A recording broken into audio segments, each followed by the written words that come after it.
Any news from the other? No, Is he making coffee again, you think? yo creo que sí.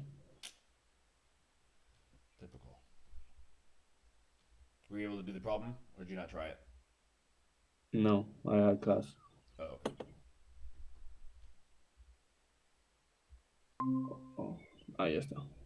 Hello, hello. S2? Nope. We're gonna continue with M3. We'll finish up S2 next week. Um, all right. So Adrian, did you also have class? Oh yeah, you had class with me. Yeah. um, so you didn't do the problem, I would assume, right? No, I was doing the revision guide Oh, reading. revision guide. What do you mean? CS. But what you were reading the revision guide? Yeah. Oh. All right. So what I wanted to do was um, do the problem first of all, and then do some other things. I know it's very specific. So let's try and prove that formula that we knew last year. Um, Okay. just make sure everything's recording. Everything's saved. Okay, so let's go with the polar coordinates way, because that's going to be a little bit easier, although we could do it without polar coordinates. So we were trying to find the center of mass of a sector that looked like this.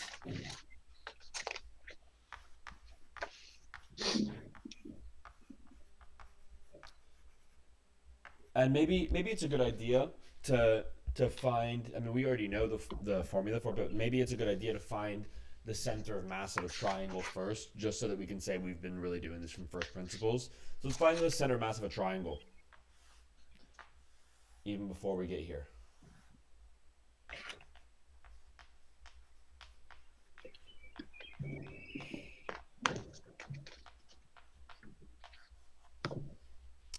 Okay, so let's try and find the center of mass of a triangle.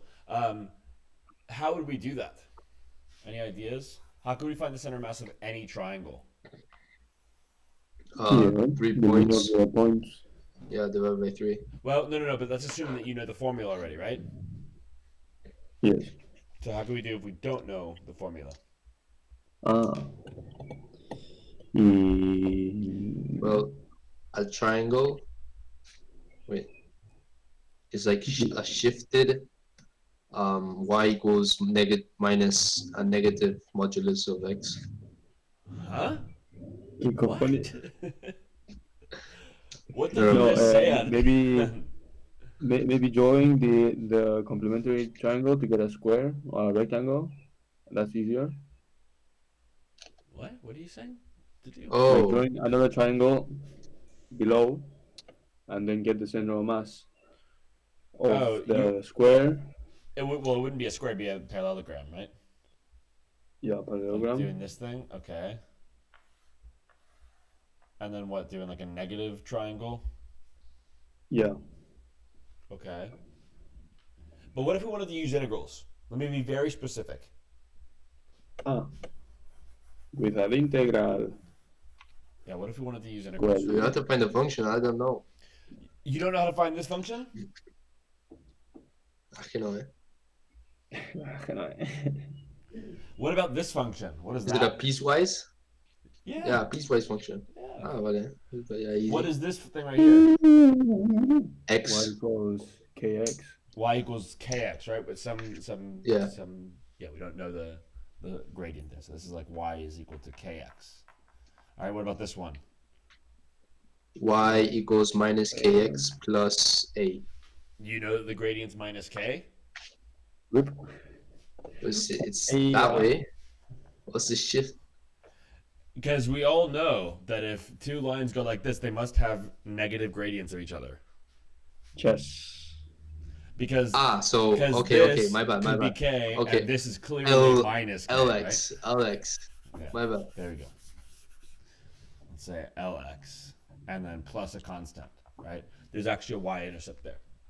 And so then we'd say, okay, this function here, we'll say f of x is given by a piecewise, where the top one is y is equal to kx from some interval over some interval. What's the interval going to be? 0 to a. 0 to a, for example. All right. Yeah. And then y is equal to lx plus c. That looks like ln of x. lx plus c from a to b, right? And we're going to have to place a restriction on these constants right here, which is that L times A plus C has to equal KA, right? AK has to equal AL plus C. Okay? Yes. Does that make sense? Yes. All right, so, and maybe it's a good idea to say that LB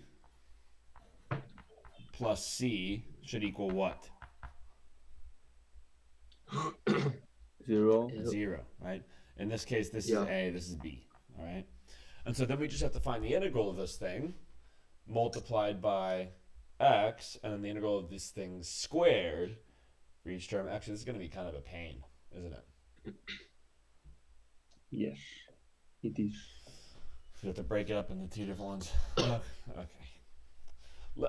Let's we don't have to do the whole thing, right? We could do it, but we would have to find the integral of x f of x dx from 0 to b, right? Over the integral with a rho there, over the integral from 0 to b of f of x rho dx. This would be our x coordinate, and our y coordinate would be same thing, but with f of x squared over 2 rho dx over integral from 0 to b f of x squared, just f of x rho dx.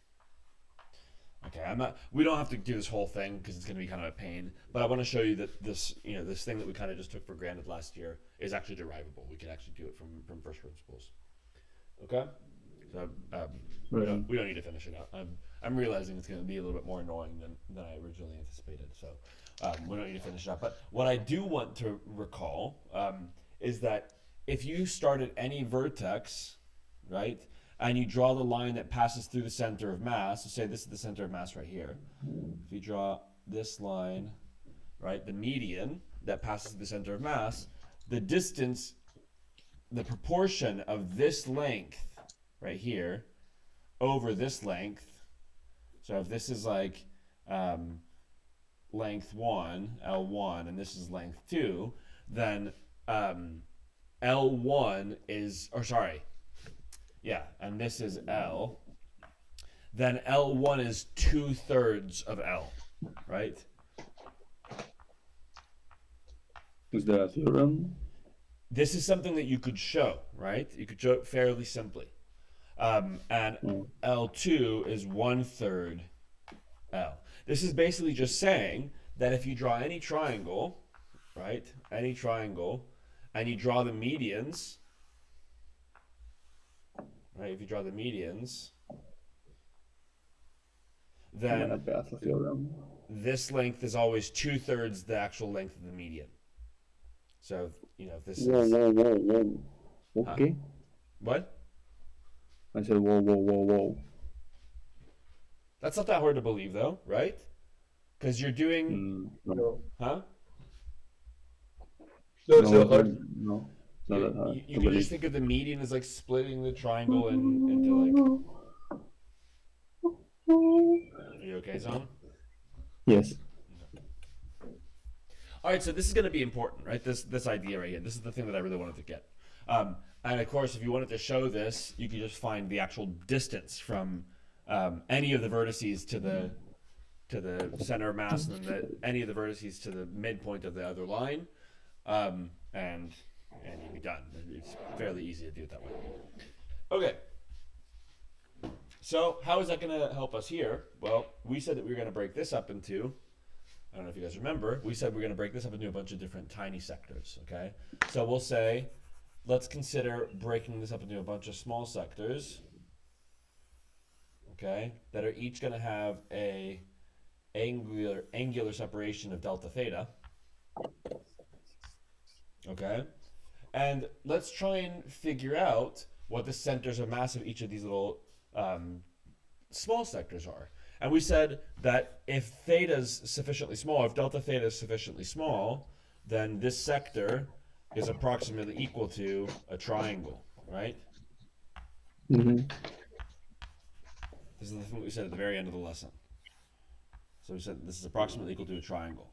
All right? Is that okay? Yeah. Yeah. All right, and we also just said that the center of mass away from any of the vertices is going to be 2/3 the distance away to the actual to the midpoint, right? So in other words, if this is our center of mass of our tiny little piece, right? If this is our I don't even know what to call this, x sub I bar, right? Then this distance from the origin, if this is the origin, this distance to here, what should this distance be? 2/3 are 2/3 r, where r is what? radius. The radius Theta. of the circle, right? Oh. Okay. Does that make sense? Yeah. Are you But sure? that's also approximately. Well, yeah. Yeah. This is approximate. That's Yeah. fine. That's fine. Okay. Okay. Okay, and then what about the area of this thing? Because whenever we're doing centers of mass with laminas, we have to calculate areas because these are going to have a constant. If it's uniform, it's going to have a constant area density, right? So we'll say that the area density is constant and it's mass over area. So we need to find the area of this little piece right here. Well, if we know that this is r, what is the area of a sector of a circle measured in radians? 1/2 r theta. This is going to be 1/2 r squared delta theta, right? Is that okay? Yes. Mm-hmm. You sure? Yeah. Yes. Positive? Uh-huh. Yeah. No. Huh?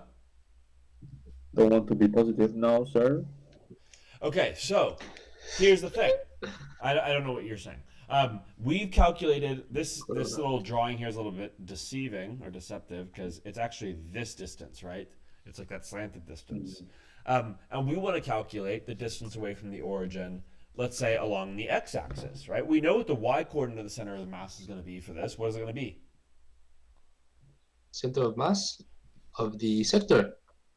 Adrian, wake up. What is the y-coordinate going to be? Listen when I speak. In the same esto 0. Good. It's going to be 0. It's going to be on the x-axis, right? Because we're going to say it's symmetric about the x-axis. So we know that the y-coordinate is going to be 0, so we don't even need to bother with that. We just want to find the x-coordinate. So if we know that the distance to each one of these centers of mass of our sectors is going to be 2/3 r, in other words, this thing here, right, that distance is going to be approximately 2/3 r. What is this distance here going to be? 2/3 r sine of theta divided by 2. Divided by 4. Changing Sine? theta. Cosine. Cosine of theta. Not the high. Okay, my bad. We just got done saying we don't care about the y-coordinate, we care about the x-coordinate. So this distance, and I've labeled it. So this is going to be 2/3 r cosine of theta, right? Okay, and it's cosine of theta, not anything with delta theta, because we're at the theta that we actually care about. This is the theta that we're currently at, right? You can think of it as being 0 plus delta theta, however many copies you have, but that's just going to be where you are in theta, all right? Does that make sense? Yeah. Okay, so let's see. Our sum, if we're doing this the finite way, right, the approximate way, we're going to have, what's our sum calculation going to be? The distance, 2/3 r. Okay, so it's going to be 2/3 r, not not just 2/3 r. 2/3 r what? Delta theta. What? Se te ha cortado. Guys, come on. Delta theta. Ah. We just did Cos- that. Ah, we're doing Cartesian. We're doing Cartesian. What? No, we're not doing Cartesian. No, esto es polar. So what? So why are we doing We're, the X? because Y, we're then? talking about because listen, we're trying to write it in terms of theta, right, which is a polar parameter, but we're trying to Yes. find the distance along the x-axis away from the origin. So we need to find this distance, the x distance away from the origin. Right? Don't even think about polar coordinates right now. Think about just regular old trigonometry and sums instead of thinking about integrals. Right? All we're doing is we're saying we want this, the x coordinate of this piece, right, times the mass of this sector plus the x coordinate of the center of mass of this piece times the mass of this sector, and so on. Does that make sense? All right. Yeah. Does it actually make sense, guys? Please tell me if it doesn't. We go doing and we see. Okay. So, for any one of these sectors, it's always going to be 2/3 cosine of, wherever our starting value is. We can actually start all the way down here at minus alpha, right? Or we can start at minus alpha. Are we using alpha or are we using theta? We're using alpha as our limits, but we're using theta as our variable, right? Okay. So we could start out at minus or 2/3 r cosine times minus alpha. That's going to be the x coordinate of this sector that's all the way down here at the bottom, our first sector, times the area or the mass of that sector, which we know that the mass is equal to this times rho. All right, so it's going to be times 1/2 r squared rho delta theta. That's our very first one. Then our one after that is going to be plus, 2/3 r times cosine now of minus theta plus delta theta. Sorry, minus alpha plus delta theta, 1/2 r squared rho delta theta. Okay? Yeah. So on. Right? Until we get to our last value, which is going to be 2/3 r cosine of alpha minus delta theta, right? 1/2 r squared rho d theta. Y minus delta theta. Well, Y because minus. we're actually stopping one short, right? We actually stop one short. This would be, we're not going to start, it's not going to be up here. Our theta is going to be right there, right? Yeah. Okay. Okay, where's my thingy? Okay.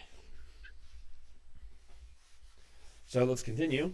So this is our left-hand side of our equation. Our right-hand side is going to be, what's our right-hand side going to be? Vale, okay. X bar X bar, Then times sum.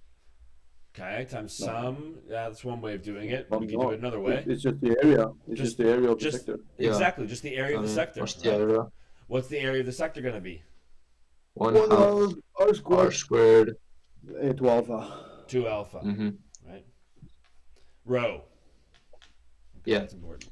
So this is going to be r squared alpha rho.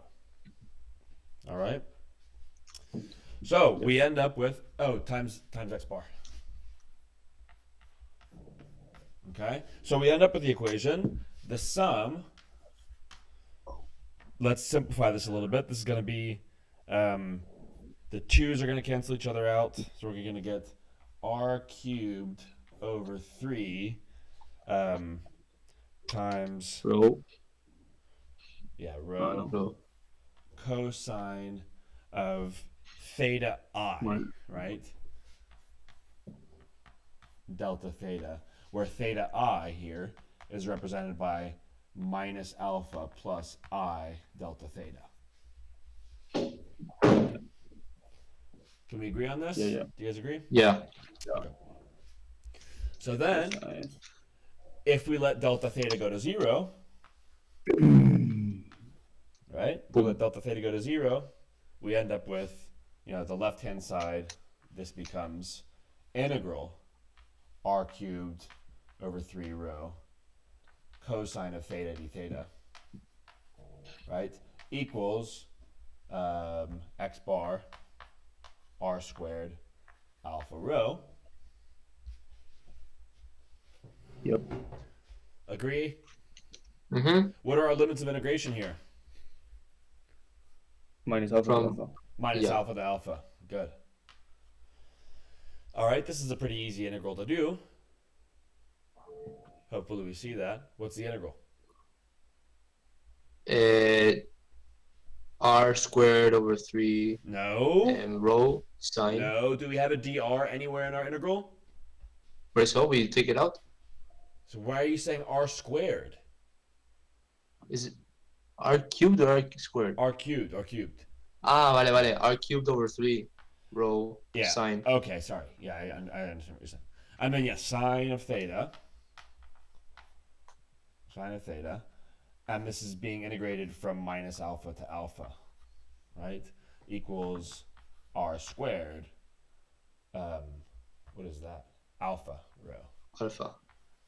x bar. X bar. Okay. So, Rows cancel.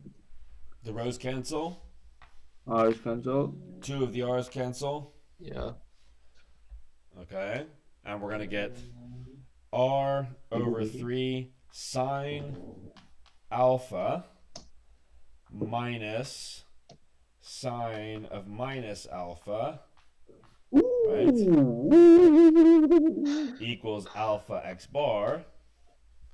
Me acuerdo de esa What is sine fórmula. alpha minus sine of minus alpha?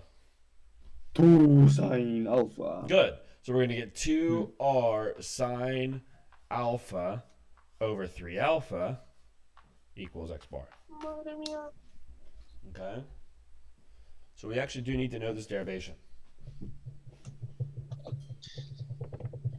Is this okay? Yeah. Huh? Very nice. Yes. I remember that. Not too bad. Yeah, the results memorable.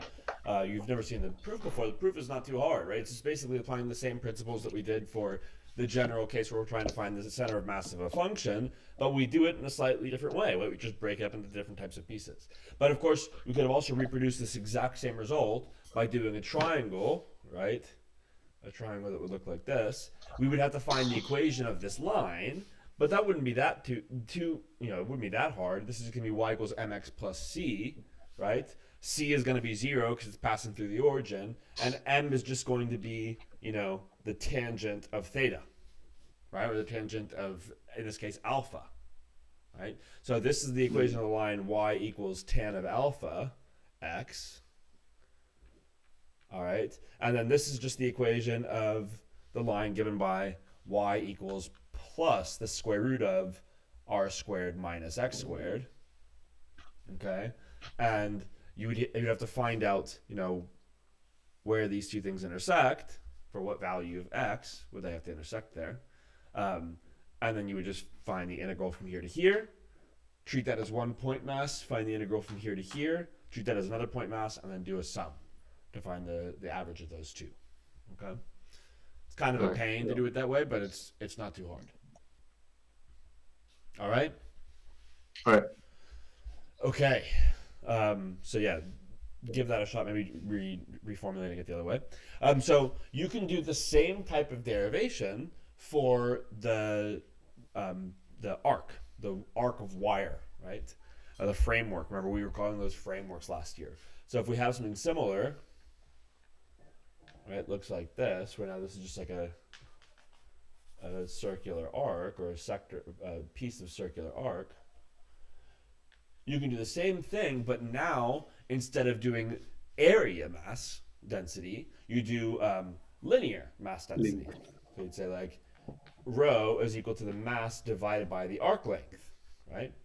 Where arc length here is just r theta, right? Or I guess really rather r delta theta. And what you do is you still break this up into a bunch of tiny little pieces, right? Bunch of tiny little pieces. You'd now take the center of mass to be each of those arc lengths, right? And then you add up all these individual different ones. Okay, you'd use their linear mass density, you find the integral, and you get the same result that we got last year as well, right? I don't remember what that result is because it's in your formula book. I don't have it memorized. Something with sign in it as well. I'll see if I can find it. Okay. You guys know what problem I'm describing, right? Yeah. Mm-hmm. I think what was the result? R sine alpha over alpha. Oh, yeah, that one's easier. Cool. Okay. So give that one a shot too. I'm not going to waste time doing it right now because it's pretty much the same technique as here, except you're doing linear mass density instead of area mass density. Okay. Is that okay? Yep. So try that one because it's a good exercise, especially if you're trying to remember how to do this proof because it's really similar. And if you can do that on your own, then you're in good shape. But we've got to do another thing, right? Which is a slight upgrade in difficulty, not that much. But we've been talking about area density, area mass density, and we really quickly talked about what the concept of linear mass density. But that shouldn't be too foreign to you anyway, because you did it last year. Well, we're now going to have to talk about volume mass density, and the way that we're going to do volume mass density is by doing solids of revolution. Hey. Yeah. It's a recurring theme for you guys this year, right? Every time you learn something new about integration, you learn how to do it with three-dimensional objects using solid Yes. revolution. We learned it 3 times this year. Yeah, you learned it once in regular maths, once in FP3. 3. Yeah, and now again in M3. All right, so let's say we have what's my classic function? It looks like this. Is that what it is? Yeah. Uf, eso ya un poco más danke. It's a bit less upper venti. It's a little bit less upper benty. Yeah. Or whatever. Let's say we take this function, we rotate it about the x-axis. Okay. Okay? Is that a cylinder?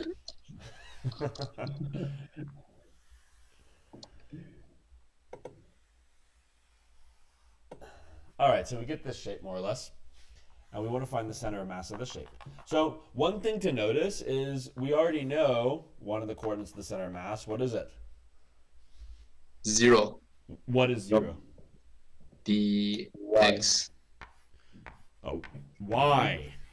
Y I bars. get confused with both, okay? You Sorry. get confused with what the x-axis is and what the y-axis is, but you're in Yup. year 13 further maths. Scary. I'm dyslexic. Dyslexic. Spatially? Are you spatially dyslexic? Okay. All right, so we're trying to find the x-coordinate of the center of mass because the y-coordinate of the center of mass is uninteresting.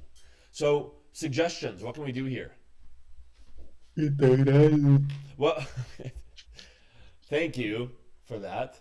But let's be a little bit more specific, please. We've been, all of our centers of mass problems, when we don't know what to do, we've been breaking them up into infinitesimals and saying we can do it with infinitesimals and then we can generalize it, right? But isn't the 2D version of this have the same center of mass as the 3D version? No. No? No, of course not.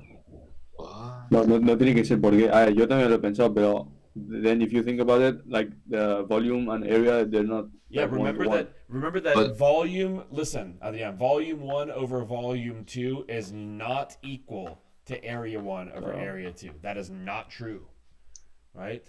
What is true is that the cube root of volume 1 over volume 2 is equal to the square root of area 1 over area 2. So what this means is that two objects can be similar, right? You can have like a surface area of one object over the surface area of another object that are similar, and the cube root of the volumes is going to give you the same proportion, right? But it doesn't mean that you got the same amount of material, right, per unit length across the x-axis, right? And so your center mass is actually going to change quite drastically. Yeah. All right. And it's going to shift in this case towards the right. Well, according to this picture. Outside. No, outside, no. According to this picture only, guys. I could have drawn it with Yeah. like the majority Yeah, of the yeah, mass right yeah. here. That's what I meant. Yeah. Like in this case. In this particular picture, Okay. yeah. It looks like that's the case.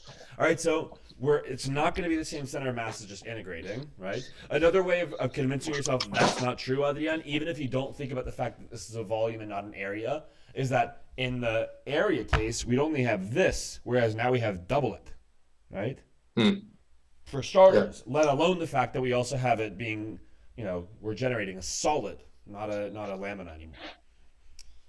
Okay, so what can we do? Well, when we're trying to do solids of revolution, what is the infinitesimal that we draw? When we do areas, we do... Cylinder. Good, we do a bunch of little cylinders. Yeah.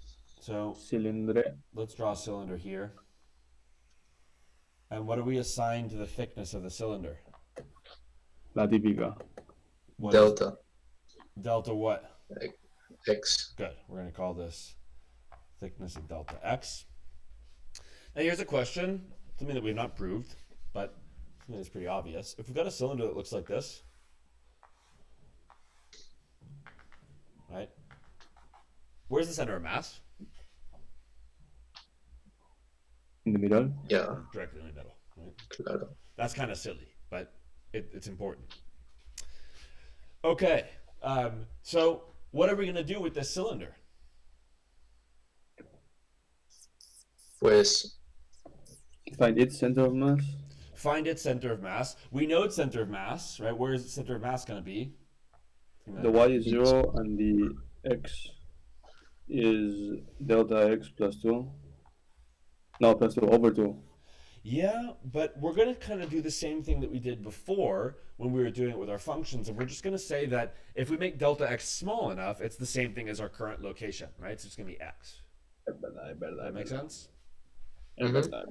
Okay. And then what is our... Let's actually start writing down our formula, right? Because we're always doing this stuff with sums. So we're going to say the volume now, our density is given by mass per unit volume. All right? And so our volume of this cylinder, what's our volume of this infinitesimal? Oh, the cylinder, pi yeah. Pi r cubed. No, squared. Pi r H. squared h, okay? What is our r in this particular case? F of x. Yeah, so I actually never wrote down that this was f of x. And we're going to say this is just, the height over here. We'll say this is at location x. All right. So our r is going to be f of x. So this is pi f of x squared. And what's our h going to be? Delta x. Delta x, right? Mm-hmm. So this is our volume, but in reality, it's actually not this. It's got a rho in it, right? Oh, no, sorry. Our volume is this, but then our mass is going to be equal to delta V times rho. Yeah. Okay? This is for one of our cylinders. Does that make sense? Yeah. So for our little change in mass, right, this is going to be pi f of x squared rho delta x. Okay? So let's actually start writing out, our terms in our center of mass calculation. For one of our cylinders, let's say for our very first one, which is all the way over here, right, our tiny little cylinder here, and we'll say that this is A, even though it looks like the origin, right? It's A, and so our very first one is going to be, pi f of A squared times rho times delta x, and then we're going to have to multiply by the center of mass of the very first one, which we said we're just going to say that's the same thing as the location, right? So in this case, it's going to be A. The location that we are right here is at A. And then if we go 1 over, so we're at this cylinder now, right? We're now at A plus delta x, so our next one is going to be pi, and then an A plus delta x for our center of mass times our volume, or times our mass, sorry, which is going to be A plus delta x. Sorry, this should be a delta x. All right, squared rho delta x. You see that? Yeah. Our next term is going to be the same thing, but with an A plus 2 delta x. So A plus 2 delta x, f of A plus 2 delta x, squared rho delta x, and so on. Okay? Until our last one, which is going to be plus pi b minus delta x. Remember that we're stopping 1 early. f of b minus delta x squared rho delta x, where this is b, right? We'll say this is b. Yeah. Okay? So far, so good. So this is our left-hand side of our equation. What's our right-hand side of our equation going to be? X bar. Yeah. And then Volume. a row Just sum. volume times rho, right? Yeah.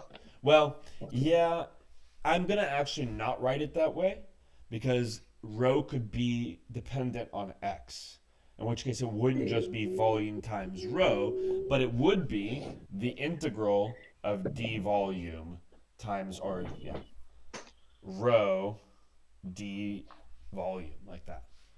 All right, which explicitly for us would be, it'd be x bar integral of our volume thing here, right? Okay, the volume isn't a rho v dx. Huh? This is a shorthand, right, for saying this whole thing right here. Why is it still being integrated? Because Okay. rho could depend on where we are along the x-axis.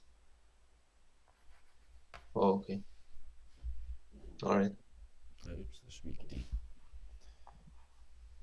Is that okay, I guys? see. You Okay. guys see that? Yeah. All right, and so we get the equation. We get the equation that our x bar is given by, let's see, oh, we didn't even write down this as an integral, right? So as delta x goes to 0, so this can be summarized as the sum of pi times a plus Pi. I delta x. Huh? Yeah, there's a pi. Yeah. And then f of a plus I delta x squared delta x. Okay. Rho. I don't know why I'm incapable of remembering there's a rho there. Okay, and so in the limit as delta x goes to 0, we get that this is just equal to the integral from a to b of what? You guys tell me. Pi. Pi. Rho. Pi rho. Nice. F of x squared. Yeah. Dx. Nope, not quite. Que falta? This term right here, right? Our location. Start lagging out. Vale. Okay. Yeah. What is that location going to be? X. Yeah. Good. And so we get then, now, that x bar is going to be equal to the integral of pi rho x f of x squared dx from a to b over the integral of pi f of x squared rho dx. Okay? From A to B. Thank you. From A to B. And that's exactly right. All right, so are we good on that, guys? Yes. Yeah? All right, so of course, if rho is constant, we can pull it out, right? We can pull it out of the entire thing. And assuming that we could pull rho out. If rho was constant, if it didn't depend on x, we could pull it out, and the rows would cancel each other out. And same thing with the pi's, right? But keep in mind, this is only one way of rotating. We could also rotate about the y-axis, all right? And you will be asked to do that, right? You could potentially be asked to rotate about the y-axis. So let's see what changes when we rotate about the y-axis. So this is for rotation about the x-axis. I guess I should include here that y bar would be equal to 0 if we were doing this. Yeah. And this is our center of mass about the x-axis. Let's do it about the y-axis. Okay. For this book, is y bar always going to be? Never mind. I'm glad I could help. So let's say we've got a function, right, whatever, and we're rotating about the y-axis now.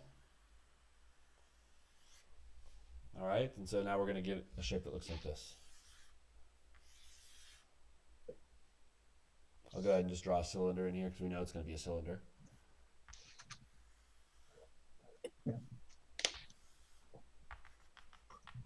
Okay, just like that. And we want to rederive a similar expression for the y coordinate now, because now we know that the x coordinate of the center of mass is going to be 0.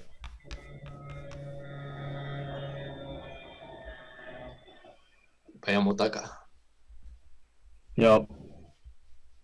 Yup. Okay. So Again. So what would we have to do? Again. Well, first we have to adjust the volume.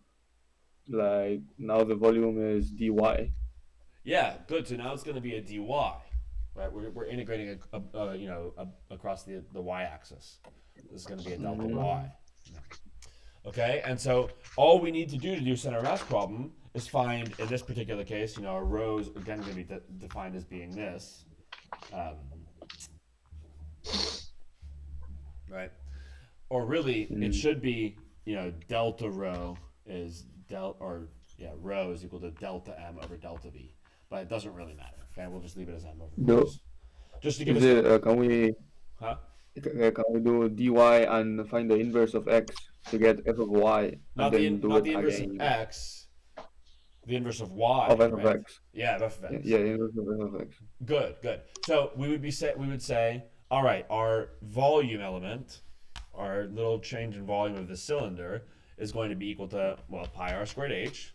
Again. In this particular case, we know that h is going to be delta y, right? So we're going to have a delta y here, but our r is actually going to be x squared. It's the distance that we are away from the y-axis, right? This here is an x. Well, if we have f of x equals y, right? How do we find x? Well, we take the f inverse. Anti f of x. Good. So this is going to be pi f inverse of y all squared delta y. Okay. But then everything else is going to be the exact same, right? Exactly the same. Our measure of location, right? Our center mass for each one of these cylinders, as we let the thickness get extremely small, is going to just be y, right? And so we're going to get the y coordinate. And I'm skipping some steps here, and hopefully that's okay. Our y coordinate is going to be the integral from, let's say, c to d, right? We'll say like this is the point A, C, and this up here is the point A, D. Okay? Well, I guess in this case, A is 0, because we're just rotating about the y-axis. All right, so it's going to be the integral from C to D of our, let's see, it's going to be pi rho. I haven't included rho in because I'm on the mass equation. Times pi, did that already. F inverse of y squared times y dy. All right, this is our measure of location. And then we're doing this divided by integral from C to D of just our volume, right? Or of our mass. Yeah. I mean. Mass, yeah. Rho. There we go. All right. So that's kind of a nasty looking thing, but it's really the exact same thing as this, right? Yeah. Pretty much the exact same thing. And of course, we know our x bar is 0. Does that make sense? Uh-huh. Yes. Are we certain? Mm-hmm. Yes. Should we do a problem before we go? Yes. Okay.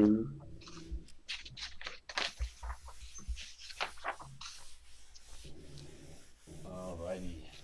So I'll leave those x-axis equations up. So we did the parabola earlier. Let's do the paraboloid. Cool. So we're going to say find the center of mass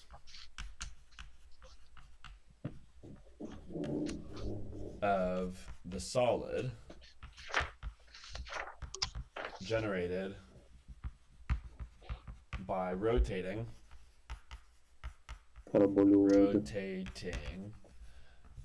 the equation curve given by y equals, let's say, square root of x. Right, square root of x about the x-axis. And we'll say from 0 to 4. Okay? So first of all, let's see what the shape would look like. So if we were to plot this, it's pretty easy to plot, right? This is going to just be, it looks like this.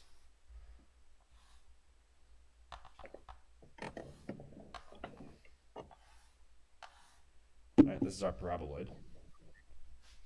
We're trying to find the center of mass of this shape here. We know what the y-coordinate is going to be. What is the y-coordinate of the center of mass going to be?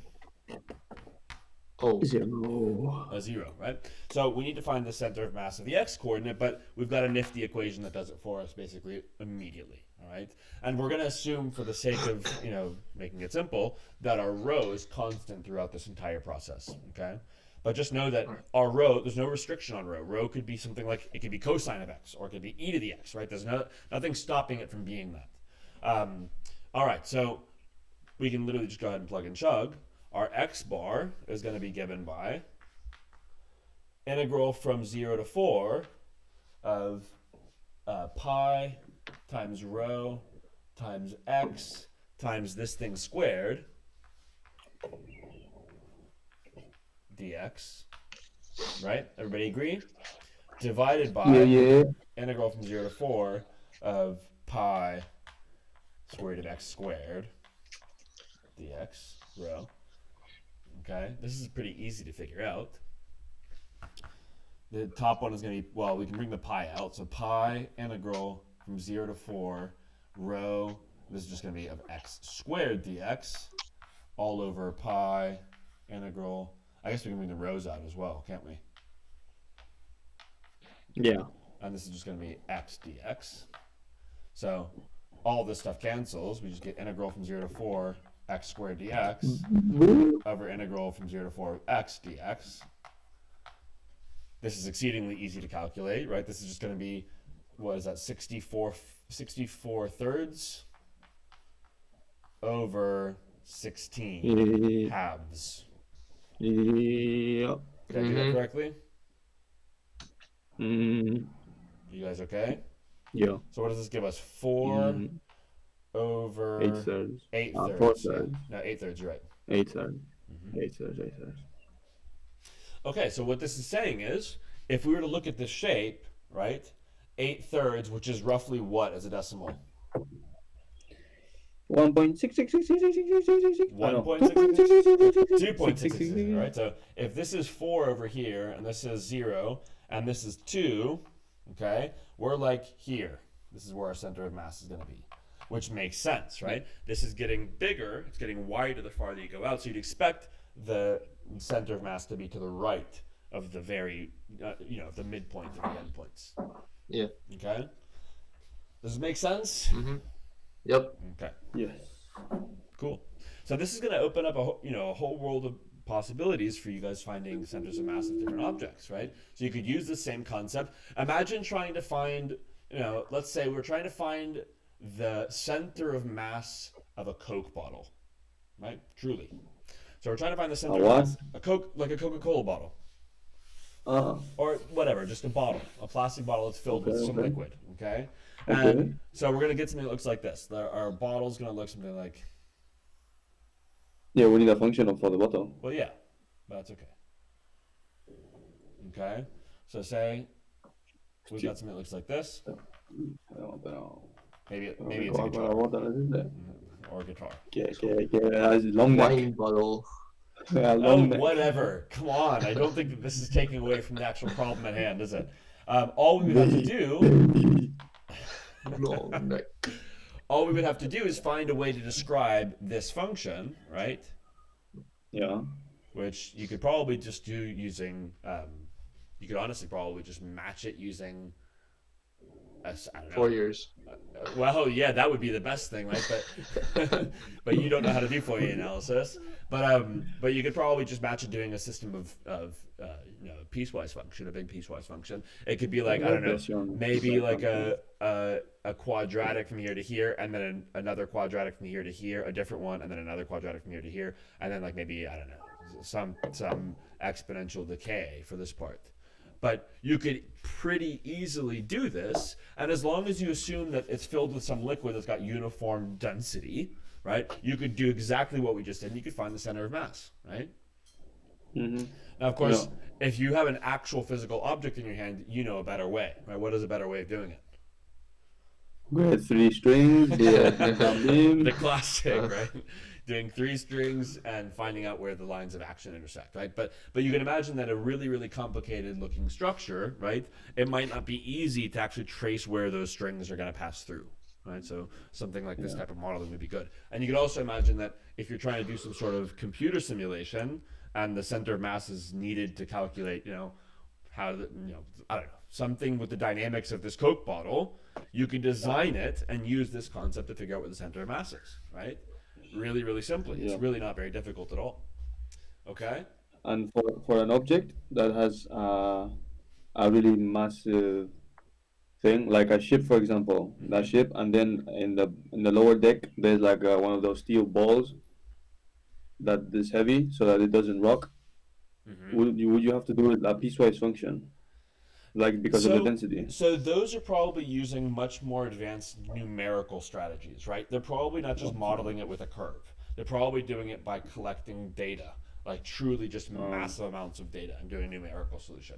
But they're certainly Okay. doing the same concepts, right? They're still using the same concepts. Yeah. They're trying to calculate exactly and precisely where the center of mass is going to be, so on Yeah. and so forth. But it's more than likely going to be based on I don't know about cruise liners, but I would imagine it's got something to do with sensors around the ship and actually sending data Yeah. back to some sort of central computer that's Okay. processing it all. But it's doing it numerically. It's not using some like curve to do it. I really really highly doubt that. Okay. It's possible, but I don't think so. Yeah. The, What about like something simpler, like a bullet that's tipped with something heavier, like a copper sure, bullet, but the tip is steel. sure, you could absolutely use one of these techniques to do that. Absolutely, yeah. But the function of the density would be a piecewise. Yeah, you would need to have information about the function of the density, right? So it could be linearly increasing, but it could be quadratically increasing, right? Depends on how the actual physical problem Okay. is. It could also just be that the density is one constant value in one section and a totally Yeah. different constant value in another section. That's totally fine, and that's how you might get questions like that on M3 exams, where you have a composite shape of multiple solids, and they tell you the density in one Mm-hmm. of them is rho, and the density in the other one is 4 times rho, right? So they're telling you Okay. it's Yeah. two constant values, but they're two different constant values, right? But And that's you have still to do a piecewise, like two separate integrals. right. You have to consider them separately. Yeah, absolutely. Okay. Those would be more generally. Those are going to be cases where you have like I don't know, like a cylinder, right, and a semisphere, right. But so you would consider this to be two separate things anyway, because it's two different shapes, right? You wouldn't consider this to be one solid revolution, although you could, right? You could consider it to be like this thing that's been revolved, but you're more than likely going to consider it as being a cylinder first and attached to a semisphere or a hemisphere. Mm-hmm. Okay. When Okay. people test for um like anti-earthquakes or something like that, do they use center of mass techniques? For anti-earthquake. Numerical, seguramente. Oh, you're talking about Numerical. yeah. Of course. You mean like when they build buildings and things like that? Yeah. Of course, absolutely, absolutely. And how do they like take in the center of mass if there's like so many gaps Again, within it? this is probably something that relies a lot on data, right? Or in their simulation, they have part of the software that's calculating the projected center of mass based on like actual data points, numerically doing it, not doing it with an integral. Remember, the reason that we do integrals is because it's much easier to do integrals than it is to break this up into tiny little sections, right? But when you have a real physical model, it's going to be really difficult to just be like, oh yeah, duh, that's just a sine curve, right? Even if it's just like a rectangle, like you're saying, that rectangle is going to have windows in one of the sides, right? For example, if you're talking about a building, and those windows are going to contribute to the center of mass in a different way than the brick, let's say, for example. And so Yeah. it's much harder to come up with one continuous curve that models a building than it would be to just say, let's do it numerically and discretely, right? Yeah. All right, guys, I've got to go to my next class, so I'm going to leave you here, all right? All right. Okay. Have a good afternoon. I'll talk to you Adios. guys probably You tomorrow. too. Okay. All right. Okay. Bye bye.